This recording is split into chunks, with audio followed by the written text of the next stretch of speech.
America ഇന്ത്യക്കെതിരെ ചുമത്തിയ ഉയർന്ന താരിഫ് ഇപ്പോൾ നിലവിൽ വരികയാണ്. ഇതോടെ പ്രതിസന്ധിയിലാകുന്നത് ഇന്ത്യയുടെ കയറ്റുമതി മേഖലയായിരിക്കും, പ്രത്യേകിച്ചും ആഭരണ വിപണിയിൽ നിന്നുള്ള കയറ്റുമതി. ഇന്ത്യയിൽ നിന്നും അമേരിക്കയിലേക്ക് കയറ്റുമതി ചെയ്യുന്ന പ്രധാനപ്പെട്ട വസ്തുക്കളിൽ ഒന്നാണ് ആഭരണം. ഇന്ത്യൻ ചരക്കുകൾക്ക് അമേരിക്ക 25% ഇറക്കുമതി ചുങ്കം ചുമത്തിയിരുന്നു. ഇത് കുറയ്ക്കണമെന്ന് ഇന്ത്യ ആവശ്യപ്പെട്ടുകൊണ്ടിരിക്കുമ്പോഴാണ് അമേരിക്ക വീണ്ടും 25% അധിക ചുങ്കം ചുമത്തിയത്. ഫലത്തിൽ 50% ചുങ്കമാണ് ഇന്ത്യൻ ഉൽപ്പന്നങ്ങൾക്ക് അമേരിക്ക ഏർപ്പെടുത്തിയിട്ടുള്ളത്. ഇതോടെ ഇന്ത്യയിൽ നിന്നുള്ള വസ്തുക്കൾ പ്രതിസന്ധി തരണം ചെയ്ത് അമേരിക്കയിൽ ഇറക്കിയാലും ഉയർന്ന വില കാരണം വാങ്ങാൻ ആളില്ലാത്ത അവസ്ഥ വരും. ഈ പ്രതിസന്ധി മറികടക്കാൻ കേന്ദ്ര സർക്കാർ ഇടപെടണമെന്ന് ജ്വല്ലറി രംഗത്തുള്ള പ്രമുഖർ ആവശ്യപ്പെട്ടിരുന്നു. ഈ വേളയിലാണ് കേന്ദ്ര റവന്യൂ വകുപ്പ് ആഭരണങ്ങൾക്കുള്ള ഡ്യൂട്ടി ഡ്രോബാക്ക് ഉയർത്തിയിരിക്കുന്നത്. ഇതോടെ ആഭരണം കയറ്റുമതി ചെയ്യുന്നവർക്ക് വരുന്ന ചിലവ് കുറയ്ക്കാൻ സാധിക്കും.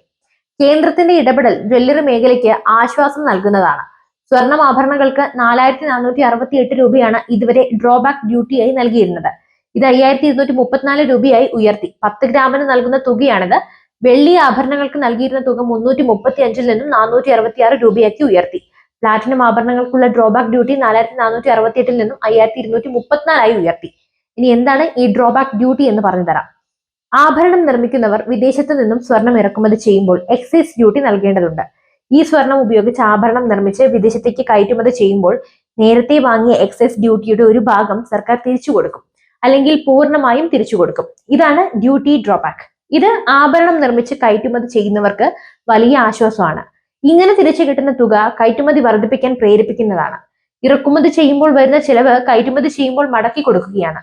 അമേരിക്കയിലേക്ക് കയറ്റുമതി ചെയ്യുമ്പോൾ ബുധനാഴ്ച മുതൽ വലിയ ചിലവാണ് വരിക. ഈ വേളയിലാണ് സർക്കാരിന്റെ നടപടി. ആഭരണ നിർമ്മാതാക്കൾക്ക് വായ്പ നൽകിയുള്ള ആശ്വാസ നടപടിയും വൈകാതെ പ്രഖ്യാപിക്കുമെന്ന് സൂചനയുണ്ട്. ഡ്യൂട്ടി ഡ്രോബാക്ക് ആഭ്യന്തര വിപണിയിൽ കാര്യമായ ചലനം ഉണ്ടാക്കില്ല. ആഭരണ വിപണിയിൽ ചലനം ഉണ്ടാകണമെങ്കിൽ നികുതി ഘടനയിൽ മാറ്റം വരണം. അടുത്ത മാസം 3 മുതൽ 5 വരെ GST കൗൺസിൽ ചേരുന്നുണ്ട്.